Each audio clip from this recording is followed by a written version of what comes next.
Have you ever sat alone at night, heart pounding for no clear reason, staring into the dark ceiling, wondering what am I missing? Have you felt an invisible hand pulling at your chest, a whisper in your soul, a quiet ache you cannot explain? If you have, know this: you are not broken. You are being summoned. Restlessness is not punishment. It is a signal. It is the voice of something far greater than comfort or success. It is a reminder that you were made for more than drifting through life half awake. The Stoics taught us that life is not about seeking ease, but about answering the call of our nature to live with courage, to rise to challenges, to become what we are destined to be. And sometimes, that call comes not with clarity, but with discomfort. With restlessness. Emotional and attention-grabbing start. There are moments in life when words must not merely be heard, they must be felt. In motivational speaking, especially when drawing from deep Stoic principles, the beginning is the soul's handshake with the listener. It must grip their heart before their mind even knows it. The start is not a polite introduction, it is a cry from spirit to spirit, a tapping on the ancient doors of human longing that never fully close.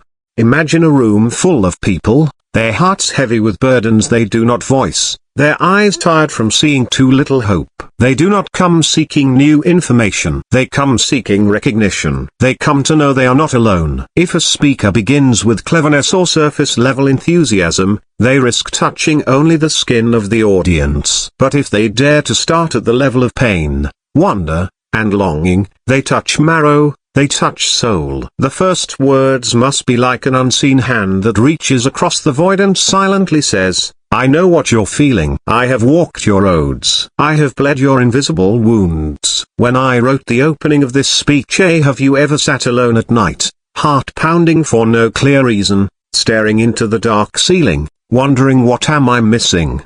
I intended it not just to be a question, but a mirror that reflects the listener's own silent fears and hopes back to them, without judgment. This is crucial because modern audiences, bombarded by endless voices, have built high walls. Those walls are not torn down by force, they are softened by familiarity. The opening must show the listener that this is not another performance, not another attempt to impress them or teach them something they did not ask to learn. It is a shared exploration of what it means to be restless, to be human, to be called by something larger than immediate pleasure. Notice that the start does not explain, argue, or instruct. It invites. It opens with human experience, a night's awake, heartache without cause, the gnawing sense that there is more to life than the routines we endure. It taps into something primal, the fear that life might slip away before we truly live it, and the silent hope that there is still time to awaken. Another deliberate choice was the use of sensory detail, staring into the dark ceiling, heart pounding for no clear reason. These are not abstract ideas, they are physical experiences, concrete and immediate. Good storytelling and effective speaking always begin in the body before they rise to the soul. The audience must not just understand the feeling, they must relive it in themselves as they listen. They must remember their own sleepless nights, their own unanswered questions. Furthermore, starting with questions instead of statements is a technique rooted in deep emotional psychology. A question, especially one that taps into shared vulnerability, causes the listener to answer silently inside themselves. Even if they do not respond aloud, their mind turns inward. Have I felt that? Yes, I have. In that moment, a bridge is built. Not a bridge of logic, but a bridge of human recognition. The reason this matters is that transformation never happens by argument alone. It happens when someone feels seen, feels heard, feels less alone in the storm of their existence. The opening lines of a speech are the first raindrops on parched earth. Done well, they awaken the soul's thirst for more. Another invisible but powerful element in the emotional start is rhythm. Notice the cadence, short, punch, Stoic style and tone. Stoicism is not merely a philosophy, it is a way of standing in the world. It teaches that while the winds of fortune may whip against our faces, and the storms of uncertainty may rage, we are not powerless. We are not the leaves tossed in the tempest. We are the tree, rooted, silent, resilient. When crafting a motivational speech in a Stoic style, it is essential to breathe that spirit into every word, every pause, every movement of thought. The tone must be firm yet compassionate, commanding yet understanding, lofty yet deeply human. In this speech, the tone mirrors the ancient Stoic masters. It refuses to dramatize pain into melodrama, nor does it diminish the weight of human struggle. Instead, it stands shoulder to shoulder with the listener, acknowledging the hardship without shrinking from it. The language must be sober, dignified, and direct, offering neither false hope nor hollow comfort. It does not say, "There is nothing to fear." Instead, it says, "Fear is natural, but you are greater still." To capture the Stoic tone, one must first understand its origin. Marcus Aurelius wrote not for applause but for himself, struggling in the loneliness of power. Epictetus, born a slave, spoke not with bitterness but with strength born of adversity. Seneca, surrounded by political chaos and betrayal, chose not to despair but to refine his soul like iron through fire. Their words carried a kind of grounded majesty, one that neither sought pity nor surrendered to self-pity. Every word weighed heavy with lived truth. Therefore, in this speech, I chose words that reflect that same gravity. Restlessness is not framed as a random misfortune or meaningless suffering. It is portrayed as a signal, a deeper message, a sacred invitation to rise higher. This approach demands respect for the audience's strength. It assumes they are capable of great endurance,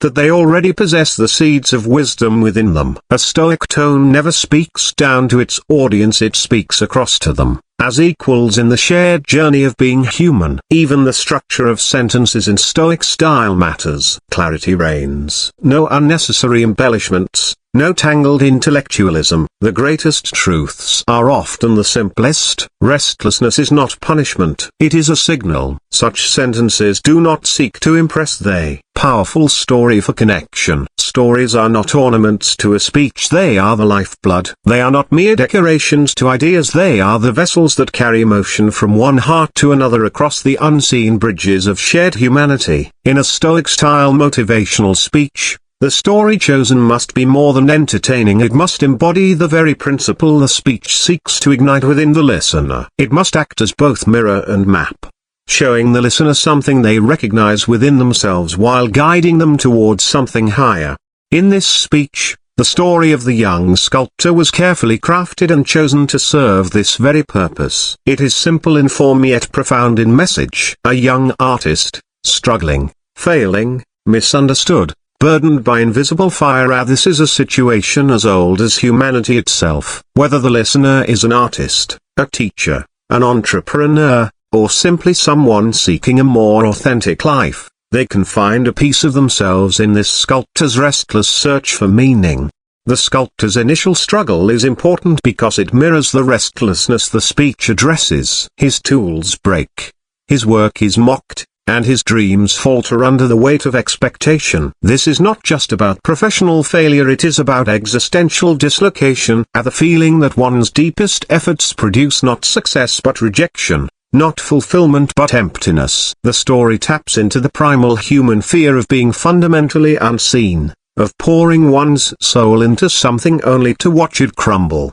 The decision to have the sculptor flee into the forest is also deeply symbolic. The forest has long been a universal metaphor for the unknown, for inner confrontation, for stepping away from the noise of the world to face the deeper truths within. It is in the solitude of the wild that the sculptor finally collapses, not in defeat, but in a raw encounter with himself. His cry, "Why am I cursed with this fire in my chest but no path to walk?" Is the distilled anguish of every restless soul who feels the pull towards something greater yet sees no clear road to it. Here lies the true emotional turning point of the story. The sculptor does not receive a miracle, a sudden success, or even a comforting answer. He receives understanding, a silent but transformative realization. The problem was never his lack of talent or effort. The problem was that he was trying to live someone else's dream. He was carving statues to please others rather than to express his own deepest vision. This moment of revelation speaks directly to the heart of the listener, because how many among us have not, at some point, betrayed our own soul in the hopes of acceptance or approval? The story's power comes from its authenticity. It does not sugarcoat the pain. It does not offer an easy resolution. It shows that the path forward often begins only after a confrontation with despair, after a willingness to let go of borrowed ambitions. The sculptor's return to his studio, not to reclaim a lost fame but to sculpt what he truly saw within, is a profound act of inner alignment. It is not an external victory, it is an internal one. And it is precisely this kind of victory that Stoic philosophy esteems above all else. The change in the sculptor's fortunes and the eventual recognition by the world is mentioned, but it is not the climax of the story. The true triumph occurs when he chooses authenticity over imitation, truth over approval. In this, the story aligns perfectly with Stoic values. External success is secondary, even accidental. The real reward is the integrity of the soul, the peace that comes from living according to one's true nature, undisturbed by the shifting opinions of the crowd. In the context of the speech, the story serves multiple layers of connection. On the emotional level, it resonates with the audience's own secret struggles. On the philosophical level, it illustrates the Stoic principle that true peace and purpose come not from changing the world, but from aligning oneself rightly within it. On the motivational level, it offers a path forward, not through desperate striving for external validation, but through courageous fidelity to one's inner calling. Another subtle strength of the story lies in its universality. The sculptor's experience is not tied to any particular era, culture, or belief system. It speaks to the timeless human condition. In doing so, it allows every listener, regardless of their background, to enter into the story and see their own face reflected in its mirrors. It avoids exclusion, focusing instead on the shared experience of yearning, failing, awakening, and choosing to live more truthfully. The emotional structure of the story is also designed carefully. It follows a classical arc: struggle, crisis, revelation, transformation. This arc is not just effective because it is familiar, it is effective because it mirrors the natural rhythm of personal growth. We do not ascend in straight lines. We fall, we question, we suffer, we see differently, and only then do we rise if we are willing. The story's rhythm creates a subconscious emotional map in the listener's heart, preparing them to follow a similar arc in their own lives.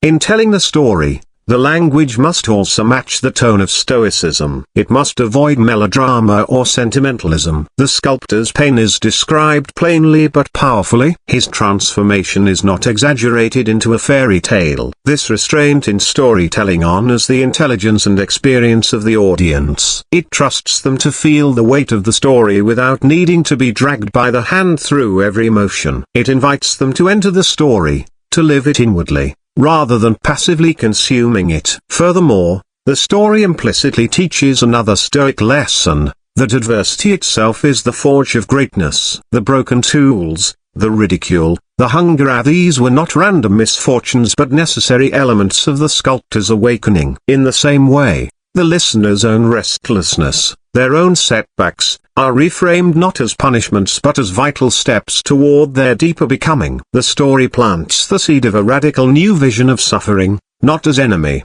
but as ally. There is also a careful avoidance of superficial resolution. The story does not claim that the sculptor lived happily ever after, free from all struggle. Such a claim would betray the Stoic spirit. Life remains hard, challenges remain real. What changes is not the nature of the world but the nature of the man standing within it. His restlessness was not erased, it was answered. It found its proper direction. In this, the story affirms a core Stoic truth, that fulfillment comes not from escaping life's difficulties, but from facing them rightly.